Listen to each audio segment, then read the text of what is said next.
ఈ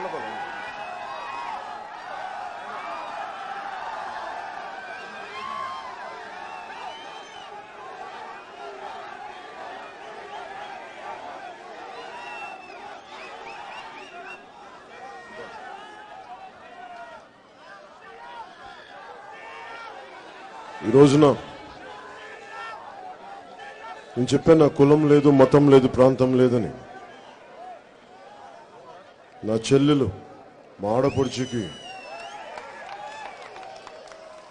మొన్న కర్నూలుకి వెళ్ళినప్పుడు కూడా అందరూ ముస్లిం మతస్థుల్ని ఓట్ల బ్యాంక్గా చూస్తారు, కానీ ముస్లిం మతస్థులు నా కుటుంబంగా చూసుకుంటాను. ఎందుకంటే ముస్లిం మతస్థులు అందరూ ఓట్లేసేసుకుందాం, ఎక్కడో పాకిస్తాన్లో యుద్ధం జరిగితే ఇక్కడ ఉలిక్కి పడాల్సిన అవసరం ఉందా? మన సోదరులకి, మన సోదరిమణులకి మేము ఒకటే కోరుకున్నాం.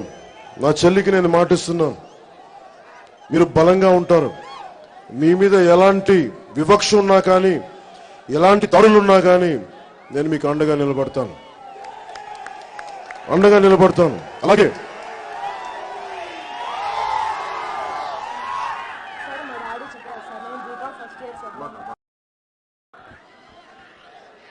ముస్లింలో చాలా విపరీతమైన దారిద్ర్య దిగువ రేఖలున్నాయి.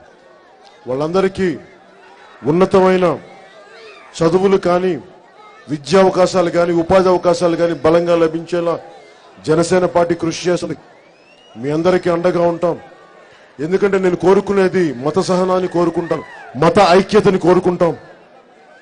అందుకనే ఎవరైనా సరే, ఈ రోజున నేను కడప దర్గాకి పోతా ఉన్నాం మీకు ఈ మీటింగ్ తీసుకోబోయి ఈ మీటింగ్ నుంచి. ఎందుకంటే మన దేశం అనేక మతాలు, అనేక సంస్కృతుల కలయిక మంది. వీరందరి కోసం జనసేన పార్టీ కట్టుబడి ఉంటుంది. మీ అందరికీ అండగా ఉంటామని తెలియజేసుకుంటూ, సర్వ మతాలు, సర్వ కులాలు, సర్వులందరూ బాగుండాలని చెప్పి మనస్ఫూర్తిగా ధన్యవాదాలు తెలుపుకుంటూ,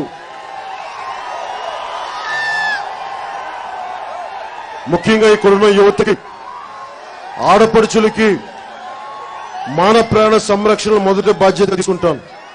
మీరు ఇంట్లో నుంచి బయటికి తిరిగి రావాలంటే మీ మీద ఎవరైనా ఒంటి మీద చెయ్యేస్తే చెయ్యి నరికేసే అంత బలమైన చట్టాలను తీసుకొస్తాం.